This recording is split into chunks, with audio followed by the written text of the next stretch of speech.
Hey everyone, I got a great question. This is Coach Coach from PRS Fit. I got a great question from Jared Smith by email today. You know, Jared said he has a lot of shoes. Does the thickness of the sole make a difference? Wear and tear on joints, muscles, especially if you run on the road.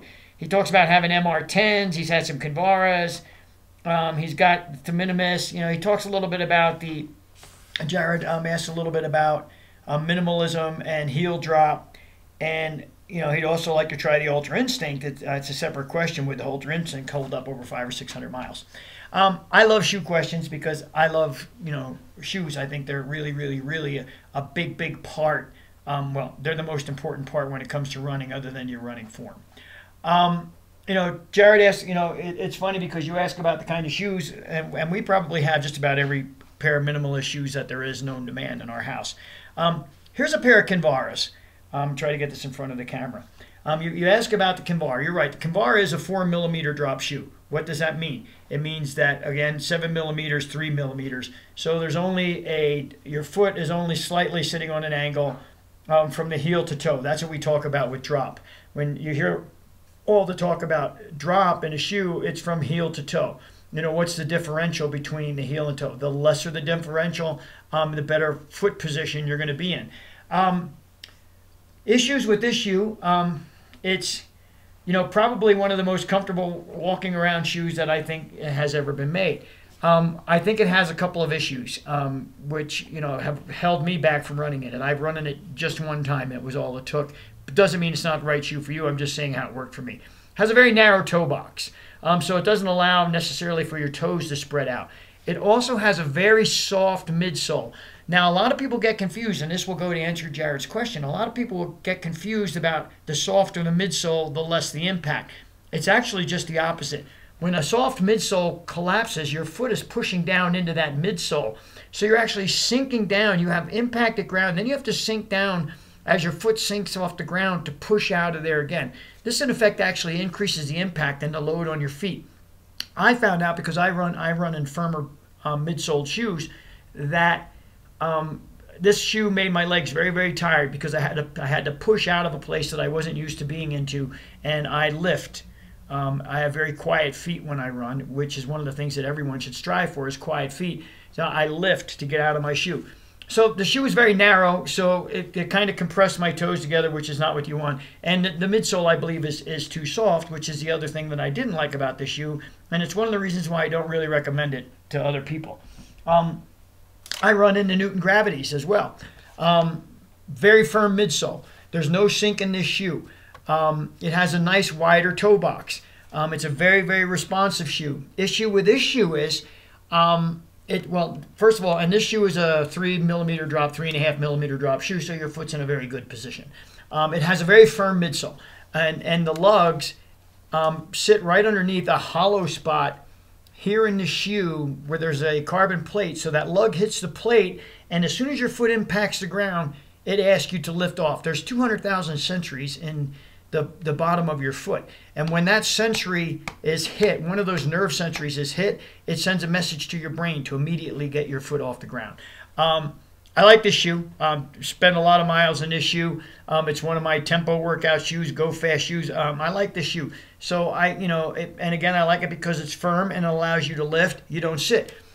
Issue for the common person is if you're not used to running in a minimalist shoe, if you're going into a lesser drop shoe, it's a very tough shoe to transition into. This is a shoe you can get into when your form is really dialed in.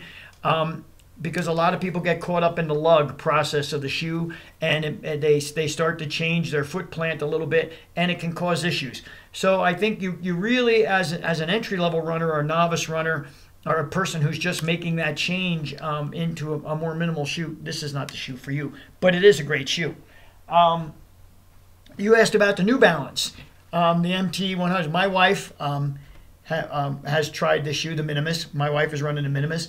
Although it may represent itself as a zero drop shoe, it's really not a zero drop shoe. It's actually about a 3mm drop shoe. Again, I think the issue with this shoe was that it was a little narrow in the toe box. It squeezed in a little bit. Not a bad shoe. It's kind of, You know, it's kind of Vibram-y. Well, it is a Vibram sole, but it's kind of 5 fingers like in the forefoot. A little bit hard. It's a little custom to get used to. It's kind of firm, so you get a good lift out of it. Good shoe if you like the feel of that very, very minimal forefoot area where you're not getting, and you know, you're really getting into the ground. Running on the trails, my wife said the only problem she had with this shoe was the circular Vibram bottom. She got impressions on the bottom of her feet that seemed to bother her. So that's the thing on the Minimus. So we go to the Ultra. These are my Ultras. This is the pair I'm running in currently. My used pair are on my feet. I don't think there's ever been a product designed with the foot more in mind than this shoe. Its midsole is softer than probably the Newton midsole, but yet it's a lot firmer than the Kinvara midsole. It has the foot itself. The shoe itself is shaped just like your foot. Heel, so you can see it. It has a nice wide toe box. And why is that important? Because when your toes can spread out, you evenly disperse the shock absorption across the entire area. You get better balance. Better balance means better running. It's a zero drop shoe, zero from heel to toe, which is great. It has a great lock in the heel. And so it's it allows you to get on the ground, get off the ground, very, very easily. Fantastic shoe. I love this shoe. I can't say enough about this shoe. The other great thing about this shoe is the women's model is gender specific. And when I say gender specific, women's feet are shaped differently than men's feet. And these guys at Ultra have taken the time to make 2 different model shoes. A men's model, which has a last that fits a men's foot, and a woman's model, which has a last to fit a woman's foot. Both shoes, excellent responsive shoes. Really let you feel your run a little bit, which I think is important. They allow you to run quietly because they allow your foot to settle properly. This is a fantastic product. Now, will it hold up over the course of 500 miles? I have a pair of my feet right now that I got almost a year ago. I will say probably back in April or May. Had 700 or 800 miles on them. They're still actually in great shape. The only reason why I'm wearing a new pair is because I'm wearing a new pair. But are they going to hold up for 500 miles or more? Absolutely. Love the shoe. So that being done, there's a little shoe lesson today. Your original question: does the thickness of the sole add to less wear and tear on the joints? No. It's all about running form.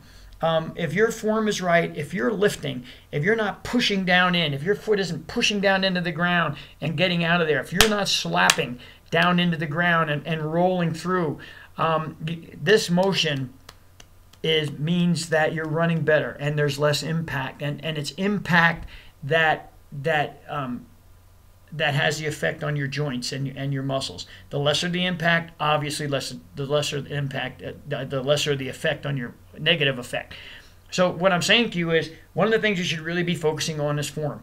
You know, we tell everyone on our team, light, quiet feet, no sound on the ground. The less sound you hear from your feet on the ground, the better your running form is. It's that simple. Nice, relaxed lower legs, nice, relaxed feet, a good lift from the core, and a pop, pop, pop, pop, pop, pop, pop. Hot coals, quick turnover, no sound on the ground. When you strive for that, when you can't hear your feet anymore, you'll know that your impact is as low as it can probably be. That's it. If you have any other questions, you guys know it's prsfit@gmail.com. Always a pleasure to answer your questions. As always, be healthy, train smart, have fun, and have a great day.